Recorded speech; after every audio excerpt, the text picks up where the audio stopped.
মেঘ আর কুয়াশার লুকোচুরি, ঝিরঝিরে বৃষ্টি, আর তার মাঝেই এক অদ্ভুত মায়াবী দার্জিলিং। আজকের পর্বে আমরা আপনাদের নিয়ে যাব এমন এক রূপকথার জগতে, যা হয়তো আগে কখনো দেখেননি।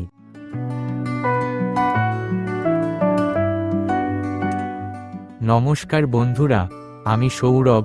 দার্জিলিং ট্যুর সিরিজের দ্বিতীয় পর্বে আপনারা প্রথমেই দেখবেন বর্ষাকালে ভোরবেলার কুয়াশাচ্ছন্ন দার্জিলিংয়ের এক অপূর্ব রূপ। এরপর আমরা ক্যাভেন্ডার রেস্তোরাঁয় ব্রেকফাস্ট সেরে পৌঁছে যাব লোয়েড বোটানিক্যাল গার্ডেন।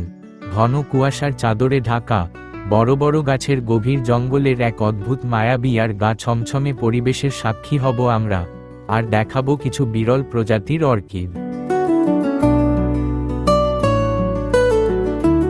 আর বিকেল হতেই আমরা পৌঁছে যাব সেন্ট অ্যান্ড্রু চার্চ এবং জাগ্রত মহাকাল মন্দিরে, যেখানে হিন্দু ও বৌদ্ধ দুই ধর্মের মানুষই পরম শ্রদ্ধায় একসঙ্গে আরাধনা করেন।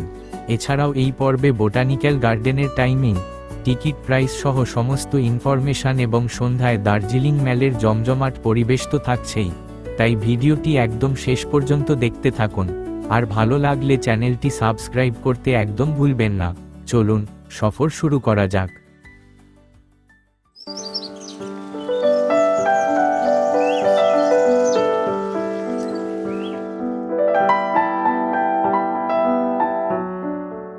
আজ আমাদের দার্জিলিং ভ্রমণের দ্বিতীয় দিন। আমরা সকাল সকাল ঘুম থেকে উঠেই দেখি গোটা দার্জিলিং শহরটা যেন ঘন কুয়াশার চাদরে নিজেকে ঢেকে রেখেছে, আর তার সাথে বোনাস হিসেবে মাঝে মাঝেই শুরু হচ্ছে বৃষ্টি। বর্ষাকালের এই অদ্ভুত সুন্দর রূপ সরাসরি উপভোগ করার জন্য আমরা আর ঘরে বসে থাকতে পারলাম না, সোজা চলে এলাম দার্জিলিংয়ের মেলে।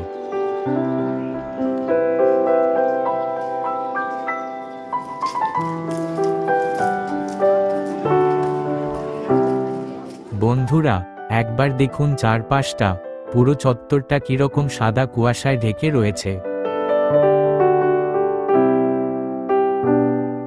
ঘড়িতে সময় এখন ঠিক ভোর 5:30। আশপাশের কোনো দোকানপাট এখনো খোলেনি।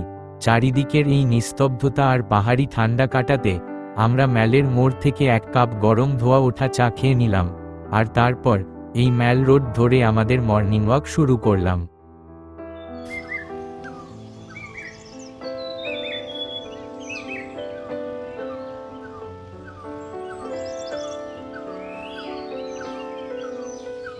সকালে এই রাস্তাটা দিয়ে হাঁটতে যে কি ভীষণ ভালো লাগে, তা আপনাদের মুখে বলে বোঝানো অসম্ভব। বিশেষ করে এই বর্ষাকালে এখানকার রূপ যেন এক ধাক্কায় 100 গুণ বেড়ে যায়। বৃষ্টির জলে ধুয়ে মুছে দুই পাশের গাছপালাগুলো যেন আরও গাঢ় সবুজ, আরও সতেজ হয়ে উঠেছে। চারিদিক থেকে নানান রকমের অচেনা পাহাড়ি পাখির ডাক ভেসে আসছে, যা কানে অদ্ভুত এক শান্তি দেয়। আর সবচেয়ে ম্যাজিক্যাল বিষয় কি জানেন? এই যে নিচের ভ্যালি বা উপত্যকা দেখছেন, এখান থেকে সেকেন্ডের মধ্যে মেঘের দল উড়ে এসে পুরো রাস্তাটাকে ঢেকে দিচ্ছে।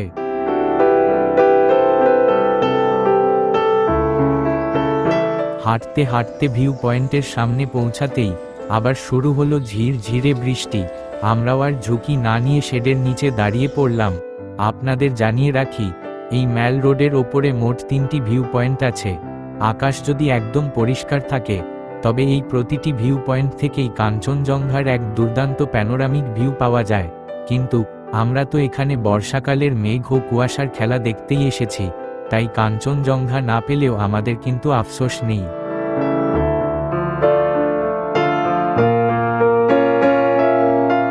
বৃষ্টি একটু কমতেই আমরা ম্যাল রোড থেকে নেমে পায়ে হেঁটে পৌঁছে গেলাম বিখ্যাত ক্যাভেন্ডার্স রেস্তোরাঁর সামনে আমাদের আজকের ব্রেকফাস্টের জন্য। দেখুন বন্ধুরা, এখন সবে সকাল 7টা বাজে, এর মধ্যেই রেস্তোরাঁর সামনে মানুষের কিরকম লম্বা লাইন লেগে গেছে। এখানে ব্রেকফাস্ট খেতে হলে হাতে একটু সময় নিয়ে আসতে হবে।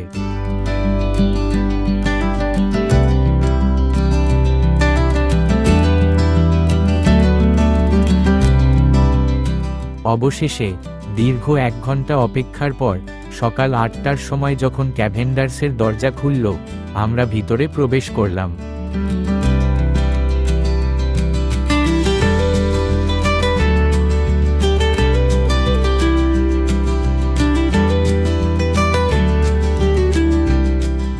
1911 সালে প্রতিষ্ঠিত এই ঐতিহাসিক রেস্তোরাঁটি তার ট্র্যাডিশনাল ইংলিশ ব্রেকফাস্টের জন্য গোটা বিশ্বে বিখ্যাত। আমরাও আর দেরি না করে রুফটপে বসে কুয়াশাচ্ছন্ন দার্জিলিংয়ের এই মায়াবী শোভা দেখতে দেখতে আমাদের ব্রেকফাস্ট সেরে নিলাম।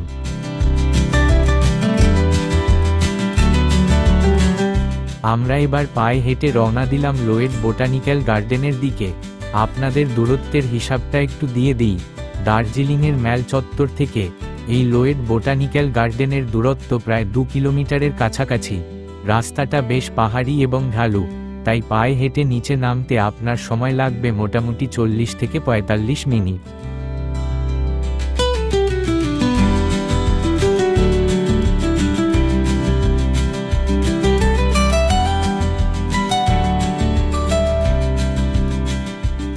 আমরা অবশেষে পৌঁছে গেলাম লোয়েড বোটানিক্যাল গার্ডেনের মেইন গেটে।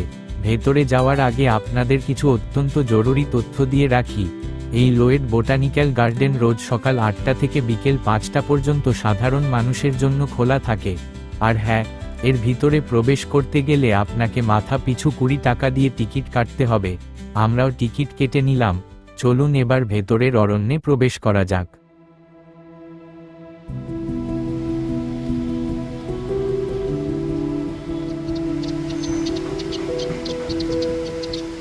হিমালয়ের কোলে অবস্থিত এই লোয়েড বোটানিক্যাল গার্ডেন প্রকৃতিপ্রেমীদের জন্য একটি আদর্শ স্থান।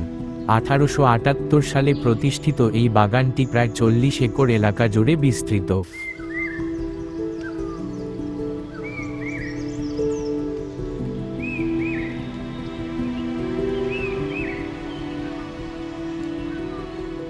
ইতিহাসের পাতা থেকে জানা যায়, তৎকালীন বিখ্যাত ব্যাংকার উইলিয়াম লোয়েড এই বাগান তৈরির জন্য নিজের এই বিশাল জমিটি দান করেছিলেন, আর তার নামানুসারেই এই বাগানের নামকরণ করা হয় লোয়েড বোটানিক্যাল গার্ডেন।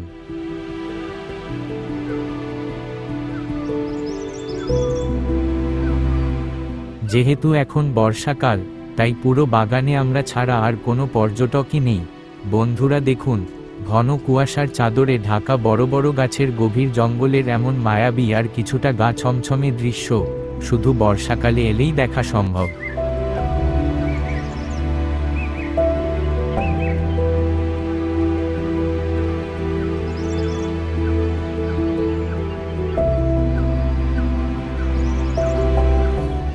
হাঁটতে হাঁটতে আমরা চলে এলাম এই বাগানের অন্যতম প্রধান আকর্ষণ অর্কিড হাউসের সামনে।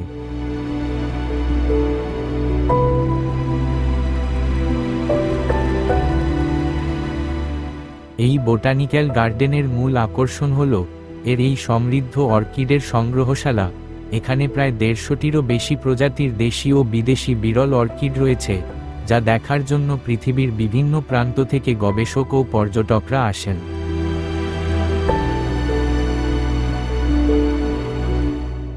আমরা যখন এই অর্কিড হাউসের ভেতরের অদ্ভুত সুন্দর ফুলগুলো ঘুরে দেখছি, তখনই বাইরে হঠাৎ করে প্রবল বৃষ্টি শুরু হলো। পাহাড়ি বৃষ্টি, তাই ছাতা থাকলেও এই মুহূর্তে বাইরে বেরোনো অসম্ভব।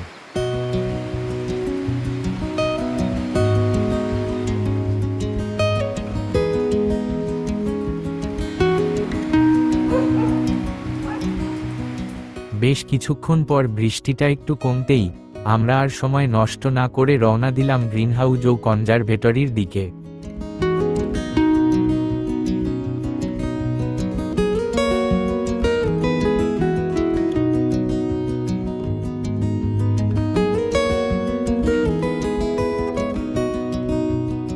এই বাগানটিতে একটি বিশাল কাচের তৈরি সুন্দর গ্রিনহাউস রয়েছে। হিমালয়ের অত্যন্ত স্পর্শকাতর এবং দুর্লভ পাহাড়ি গাছপালাকে বাইরের চরম আবহাওয়া থেকে বাঁচাতে এখানে বৈজ্ঞানিক পদ্ধতিতে সংরক্ষণ করা হয়।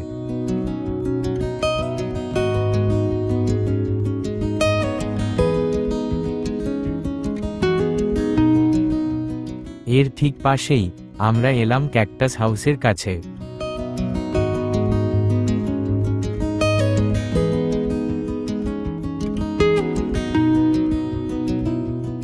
এখানে নানান বিরল প্রজাতির ক্যাকটাস দেখে এবার আমরা আমাদের ফেরার পথ ধরলাম, কারণ চড়াই রাস্তা ভেঙে আমাদের আবার উপরে ম্যালের দিকে উঠতে হবে।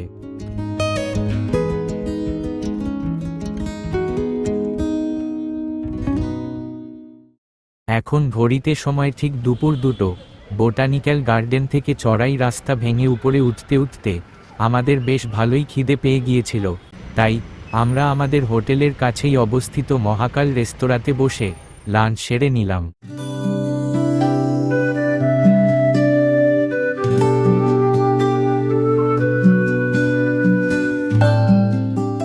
আর লাঞ্চ শেষ করেই আমরা রওনা দিলাম দার্জিলিংয়ের অন্যতম পবিত্র ও ঐতিহাসিক স্থান মহাকাল মন্দিরের দিকে।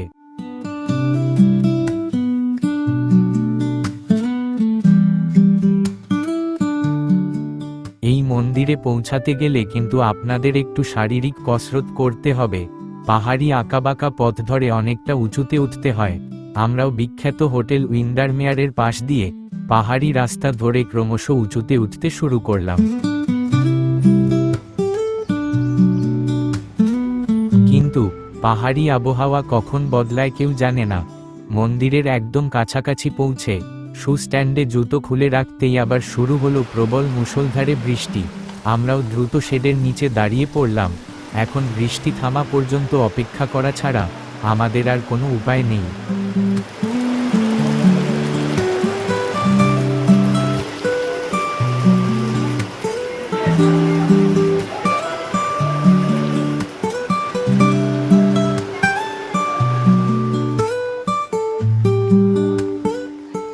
অবশেষে বৃষ্টি একটু কমতে আমরা চলে এলাম মূল মহাকাল মন্দিরে।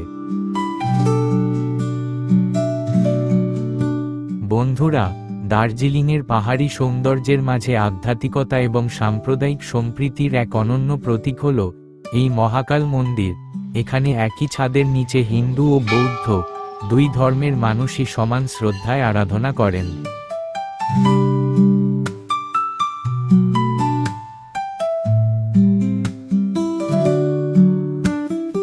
ইতিহাস অনুযায়ী বর্তমানে যেখানে এই মহাকাল মন্দির রয়েছে, ঠিক এই জায়গাতেই 1765 সালে দর্জে লিং নামের একটি প্রাচীন বৌদ্ধ মঠ প্রতিষ্ঠিত ছিল। পরবর্তীতে 1788 সাল নাগাদ গোর্খা সেনাবাহিনীর আক্রমণের ফলে মঠটি ব্যাপকভাবে ক্ষতিগ্রস্ত ও ধ্বংস হয়ে যায়। ইতিহাসবিদদের একাংশ বিশ্বাস করেন এই দর্জে লিং মঠের নাম থেকেই আজকের এই দার্জিলিং নামের উৎপত্তি হয়েছে।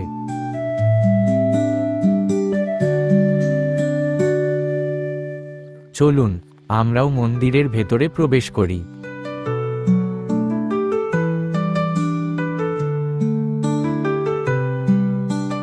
লোক কাহিনী অনুসারে 1782 সালে এই পাহাড়ি চূড়ায় 3টি পাথরখণ্ড অলৌকিকভাবে আবির্ভূত হয়, যা ব্রহ্মা, বিষ্ণু ও মহেশ্বরের প্রতীক বলে মনে করা হয়। এরপরেই এই স্থানটি হিন্দু ও বৌদ্ধ উভয় সম্প্রদায়ের কাছেই অত্যন্ত পূজনীয় হয়ে ওঠে। মূল মন্দিরের ঠিক পাশেই রয়েছে একটি অত্যন্ত জাগ্রত মা কালীর মন্দির। দেখুন বন্ধুরা, এই মন্দিরের চারপাশটা কি অপূর্ব রঙিন তিব্বতী প্রেয়ার ফ্ল্যাগ দিয়ে সাজানো হয়েছে।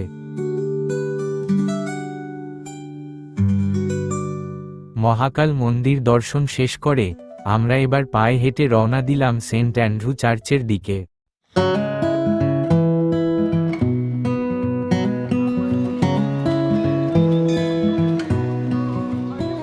ম্যাল রোডের ঠিক পাশেই অবস্থিত এই চার্চটি দার্জিলিংয়ের অন্যতম প্রাচীন এবং ঐতিহাসিক একটি ব্রিটিশ আমলের নিদর্শন।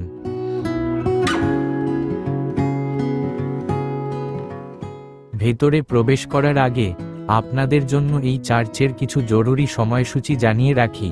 এই চার্চটি সোমবার থেকে শুক্রবার দুপুর 2টো থেকে সন্ধে 7টা পর্যন্ত এবং রবিবার দুপুর 3টে থেকে সন্ধে 7টা পর্যন্ত খোলা থাকে। তবে মনে রাখবেন, সেন্ট অ্যান্ড্রু চার্চ কিন্তু প্রতি শনিবার সম্পূর্ণ বন্ধ থাকে।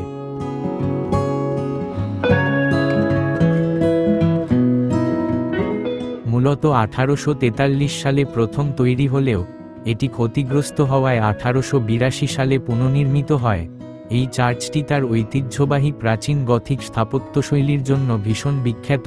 এর ভেতরের শান্ত পরিবেশ, বিশাল কাঠের সিলিং এবং দেয়ালে খোদাই করা প্রাচীন ব্রিটিশ স্মারকগুলো পর্যটকদের মুহূর্তের মধ্যে সেই ঔপনিবেশিক সময়ে ফিরিয়ে নিয়ে যায়।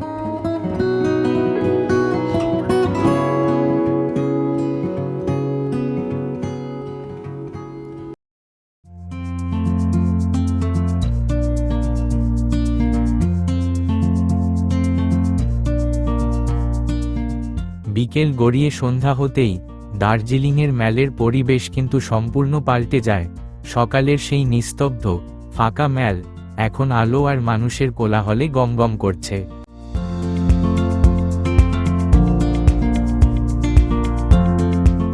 বর্ষাকাল হওয়া সত্ত্বেও দেখুন ভারতবর্ষের বিভিন্ন প্রান্ত থেকে কত পর্যটক এসেছেন এই সন্ধ্যার মায়াবী পরিবেশ উপভোগ করতে। ম্যালের আশপাশের দোকানগুলোতে দার্জিলিং টি থেকে শুরু করে নানান ধরনের হস্তশিল্প সব কিছুরই পসরা সাজানো রয়েছে। এই ম্যাল চত্বরটাই দার্জিলিং শহরের আসল প্রাণকেন্দ্র।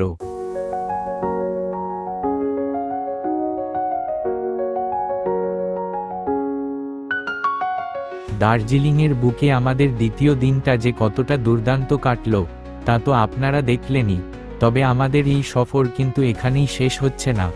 আগামী পর্বে আমরা আপনাদের ঘুরিয়ে দেখাবো বিখ্যাত জাপানি পিস প্যাগোডা, ঐতিহাসিক ঘুম মোনাস্ট্রি, বাতাসিয়া লুপের কুয়াশাচ্ছন্ন রূপসহ আরও অনেক অসাধারণ দর্শনীয় স্থান।